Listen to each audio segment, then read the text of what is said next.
Fala galera, bem-vindos a mais um vídeo do canal. Bom, vamos falar hoje sobre um trader da década de 70, 80 mais ou menos. Um trader sensacional, cheio de insight, maravilhoso para a gente até nos dias de hoje.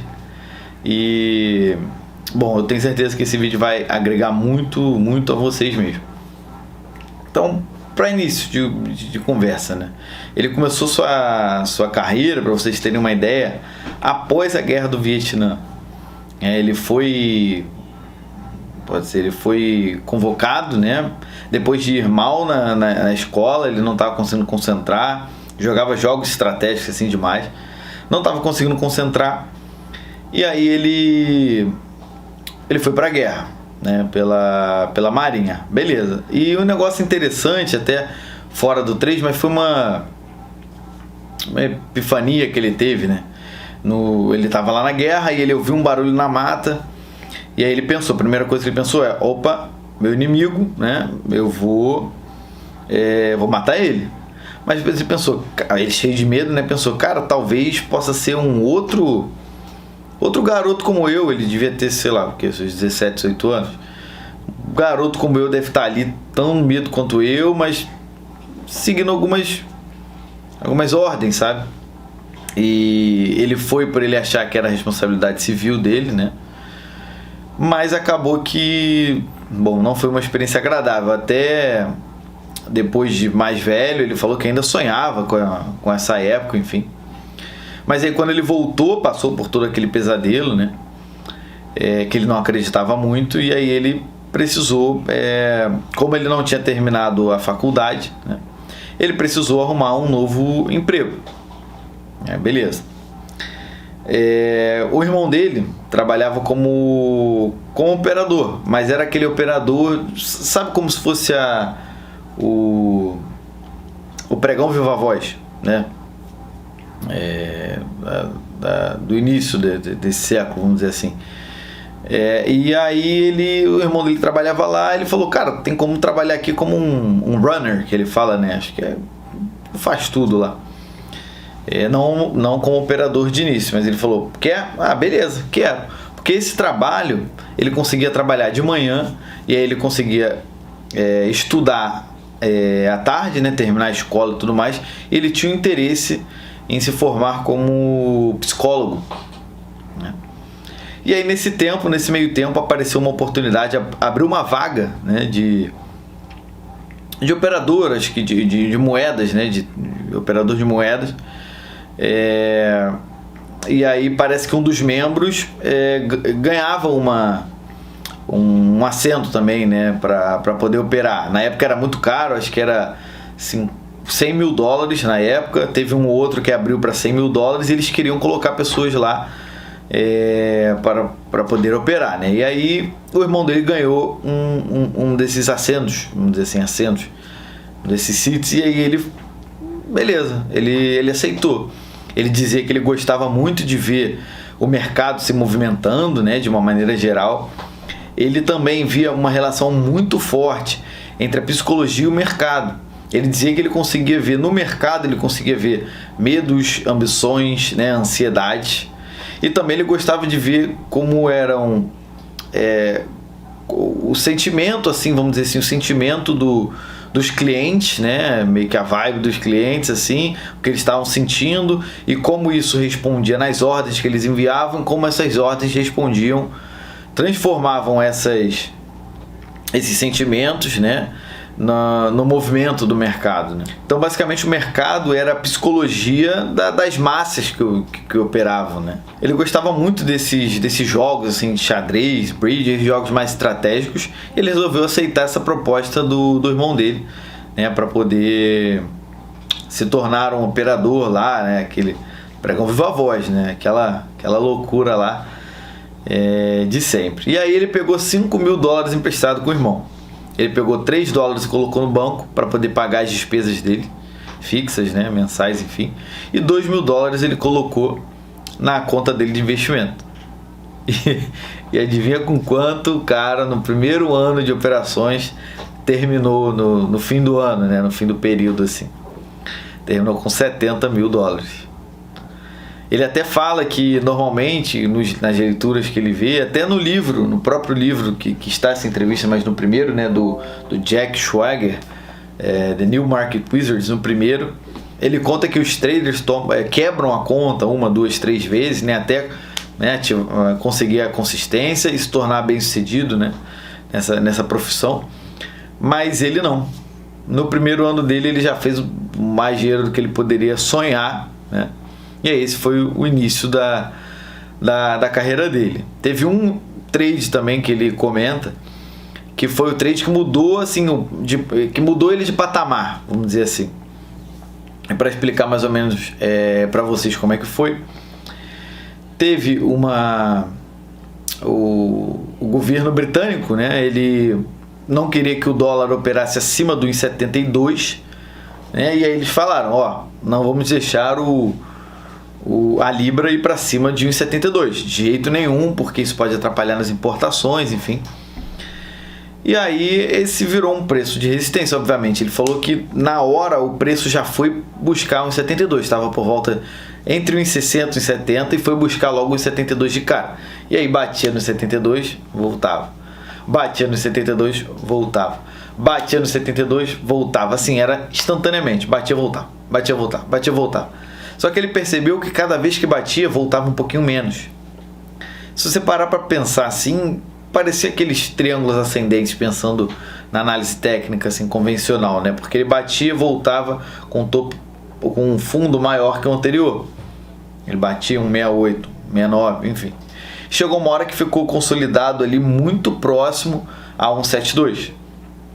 E tanto que as pessoas que ele conhecia, né, falavam, não, esse é um trade sem risco.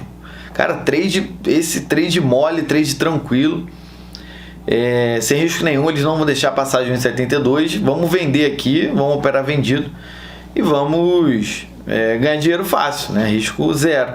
Mas ele viu o contrário. Ele viu uma diminuição assim dos vendedores, né, cada vez que chegava nesse preço. E vamos dizer que os compradores estavam acumulando, né? Estavam acumulando. E aí ele acreditou que tinha uma demanda aí maior ali, meio subjacente, meio que a galera não estava vendo.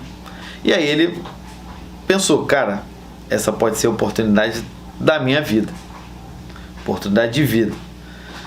O que ele fez? Ele operava acho que de 20 a 40 contratos.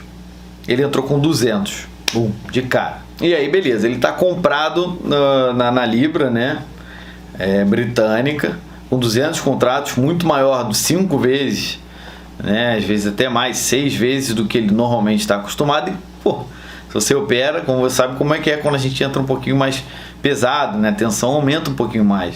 Está acostumado com uma coisa, tu entra um pouquinho mais, o risco aumenta também, obviamente.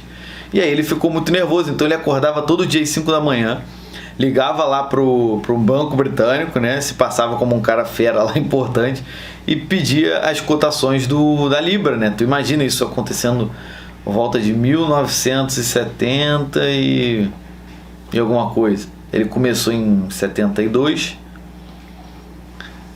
então por volta aí dessa década. E aí ele ligava para lá e queria saber a cotação todo dia, nervoso, né? E teve um dia que o cara falou, opa, a cotação aqui tá 17250. Aí ele, oi? 17150? Aí o cara, não, 17250. Aí ele, o livro, por quê? Passou ali o nível de resistência, né? Passou aquela resistênciazinha, ele, cara, já ficou tranquilo. A partir daí, parece que teve um sentimento tranquilo de que subiria, de continuaria subindo. E nesse momento, o irmão dele já estava entrado por conta dele, os amigos, enfim, e ele estava posicionado em basicamente 1.400 contratos, né, a partir nesse período. E aí ele lembra que um dos dias mais animadores assim da vida dele, né, o dia em que ele foi vender, e ele escolheu vender no 1,90. E por que ele escolheu vender no 1,90? Até interessante, algo que a gente fala até hoje. 2 pontos. O primeiro, que é um número psicológico, é aquele round numbers, né? Aquele número 190, um número 2 é um número, entendeu? 1,80, é sempre um suporte, uma resistência.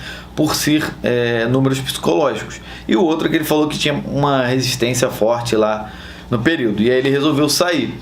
E até algo interessante que aconteceu nesse mesmo momento é que ele estava tão animado que ele começou a vender, ele acabou vendendo 400 contratos a mais do que ele tinha. E na hora que essas ordens bateram no mercado, ele estava posicionado em 400 contratos, o preço acabou caindo 100 pontos e ele ainda ganhou dinheiro com essa queda. Então, foi o trade da vida dele. Ele ganhou por volta de 1,3 milhões de dólares. Estamos falando isso em 1970. E imagina quanto, ainda mais com dinheiro nos dias de hoje, a gente consegue imaginar muito dinheiro. E aí isso mudou ele de patamar. E por que ele tanto queria essa mudança de patamar logo, rápida? Porque ele acreditava que o mercado não ia ficar daquela maneira por tanto tempo. Ele acreditava que o mercado, lá em 1970, a inflação estava alta, a participação pública estava muito grande também, mercado de alta. Então o mercado estava muito fácil. Ele falou até que não era tão necessário você saber o ponto exato de entrada, mas tá você entrar com o bonde andando, e ok, vida que segue. Mais para frente, por volta de 1980, quando a curva de juros a inflação começou a diminuir, a tendência começou a ficar mais baixista e a participação pública começou a diminuir, porque normalmente a massa, opera comprado, eles compram ações, a maioria acho que nem sabe que pode operar vendido. Então nessa época ali, por volta dos anos 80, o mercado ficou mais difícil. E ele até fala que os outros operadores ganhavam dinheiro, mas gastavam, gastavam, porque eles achavam que eles iam conseguir aquele retorno financeiro tão alto por muito tempo. Mas ele imaginava, o feeling dele dizia que não. Então ele foi bem consciente quanto ao capital que ele tinha. Aí o mercado realmente ficou mais difícil, a partir do ponto que agora não era mais tão necessário. Ele falava que não necessariamente você entrando a favor da tendência você ganharia dinheiro. Claro que a dica dele é você entrar a favor da tendência, mas agora onde você entra e onde você sai era tão importante quanto. O mercado estava mais arisco, os movimentos fortes eram mais espaçados. Então ficou um mercado mais difícil de operar. Mesmo assim ele continuou com os resultados incríveis dele durante anos e anos, mas especificamente o que a gente estava falando daquele trade de 1,3 milhões, ele mudou o patamar dele, ele começou a operar com muito mais contratos, e isso alavancou os ganhos dele, obviamente. E bom, há alguns outros ensinamentos, filosofias dele que a gente pode adaptar para nós, para as nossas operações. Vamos lá, algumas. A primeira é sempre operar quando o mercado está fácil. Ele falou isso. Ele falou, cara, eu opero quando o mercado está difícil, eu meto o pé, eu saio. E aí o Jack Schwager pediu para ele falar, mas o que é um mercado fácil? Ele falou, cara, quando o mercado está começando, é difícil. Por quê? Você não sabe se você está certo. Você quer entrar a favor da tendência, mas você não sabe se vai andar a partir dali, se não vai. Quando o mercado está no final, no final da tendência, é muito difícil também o mercado ficar mais arisco, porque as pessoas estão começando a tomar lucro, a realizar o lucro. E aí o mercado fica um pouco mais difícil. O meio da tendência é o mais fácil que tem, porque tu já viu que o mercado está indo, tu sabe a direção que ele está indo. E esse é o momento mais fácil para entrar. Então ele só entra em mercado fácil, que ele fala. Ele evita os momentos difíceis. E, consequentemente, um dos erros cruciais que os traders acabam cometendo é tentar buscar topo e fundo, E aí acaba perdendo muito tempo e muito dinheiro com essa tentativa incessante de achar topo e fundo, para ele, essa não é a maneira certa de você operar.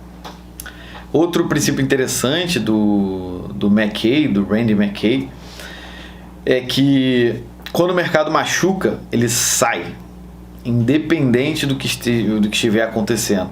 E um exemplo foi um trade dele quando o presidente Carter nos Estados Unidos fez aquele plano resgate do dólar. Isso no fim de semana que foi anunciado. Então na segunda-feira não sei o ativo que ele estava comprado, mas abriu com 1.800 de baixa, de gap de baixa. Isso dava, acho que mais de 3 milhões de prejuízo para ele. Ele já estava muito grande, mesmo assim, né? 3 milhões de prejuízo. E aí ele saiu naquele exato momento. Ele não quis esperar para ver o que ia acontecer quando entrasse mais liquidez. Não, ele saiu. Na época ele ficou ansioso, mas depois ele começa a esquecer esse trade, esse prejuízo forte, né? Que às vezes machuca. Ele fala que simplesmente, se você não consegue esquecer, você tem que seguir a vida. Se você não consegue esquecer, você não pode operar. Porque quando o mercado está te machucando dessa maneira, ainda mais quando você está posicionado e está doendo, né? O prejuízo está forte, você já não vai mais operar da maneira certa, da maneira correta. O seu pensamento não vai estar tão objetivo mais. Então melhor se fazer sair. Ele até dá um outro exemplo que ele não lembro qual era o ativo, mas ele não saiu e em 2-3 dias duplicou o prejuízo dele. E o Randy, né, o Randy McKay, ele bate muito nessa tecla de você não deixar uma operação negativa te destruir, assim, né?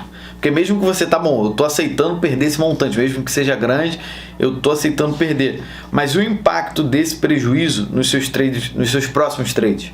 Porque quando você toma um trade muito grande, né, de acordo com ele, a sua saúde mental fica... Você sente um baque na sua saúde mental, né? Claro, perde muito dinheiro muito rápido, e também os próximos trades vencedores que você teria, né, a sequência vencedora que você teria, você por conta desse prejuízo vai ter que diminuir os contratos, logo seu retorno vai ser muito menor, vai ser mais lento. Então não tem por que você deixar uma operação negativa, né, tomar aí boa parte do seu capital. Então não deixar uma operação negativa correr loucamente, né, sem segurança nenhuma. Ele falou que o gerenciamento de risco dele, né, ele arriscava 5 a 10% no trade. Em um trade ele arriscava, porque eu acho muito, não estou falando que é errado, mas por que ele fazia isso? Porque a cada prejuízo, cada loss que ele tomava, ele diminuía a mão. Então, em época muito ruim, ele chegava de 3 mil contratos para 10. Entende? Então ele ia diminuindo. Então no prejuízo ele ia perdendo. Quando ele voltava a ganhar, os contratos iam aumentando e obviamente ele acabava ganhando mais quando estava acertando e perdendo menos quando está perdendo. Então esse era o gerenciamento dele, que funcionou muito bem para ele no decorrer dos anos. Esse gerenciamento de risco é muito interessante porque ele fala, todos os traders terão épocas difíceis, né? Invernos. E aí com isso você acaba perdendo menos, ficando um pouquinho mais tranquilo no prejuízo. É bem interessante para você que não sabe lidar com épocas negativas, é uma possibilidade. Acho bem interessante esse approach, né, esse gerenciamento de risco. E também o outro princípio dele é que você tem que achar o que se encaixa a sua personalidade operacional, né, e continuar com ela. Qual vai ser seu sistema operacional, se você vai ser um trader fundamental ou um trader técnico, se você vai ser mais de longo prazo ou curto prazo, né? Se você vai ser position trader, swing trader, você vai ser day trader. Claro, um day trader pode fazer swing trade, mas enfim, você tem o teu principal, né? Qual os tempos gráficos que você vai operar, tudo que está dentro da sua personalidade como trader, né? Porque se você acabar fugindo muito dessa sua personalidade, você não vai ficar confortável com as suas operações. Se você não estiver confortável, provavelmente você não vai sobreviver no longo prazo. E apesar do McKay ser um trader técnico, ele utilizava muito fundamentos, mas fundamentos em maneiras não tão convencionais assim. Por quê? Ele não via se o fundamento foi positivo ou negativo. Que falam, né, se foi bearish ou bullish, né? Se foi bullish, se foi mais para os compradores, o mercado mais de alta, se foi bearish para os vendedores. Ele via como o mercado respondia a essas notícias fundamentalistas, vamos dizer assim. E a partir desse ponto, ele tomava a decisão correta. Bom, é basicamente isso. Eu espero que tenha ajudado bastante esse vídeo. Espero trazer outros traders também, com outras filosofias, né? outros insights, outros ensinamentos aí que, pô, pra mim, cara, é muito importante a gente aprender com esses caras feras, né? Com esses tops aí que fizeram por anos o que a gente busca fazer hoje em dia, né? Então, que isso tenha sido de valia para você. Caso tenha sido, peço que você curta o vídeo, que possa seguir o canal para mais vídeos também como esse. Pode, se tiver outros traders que vocês querem que eu pesquise, enfim, pode comentar também. Beleza? E para esse vídeo é isso, e até o próximo vídeo.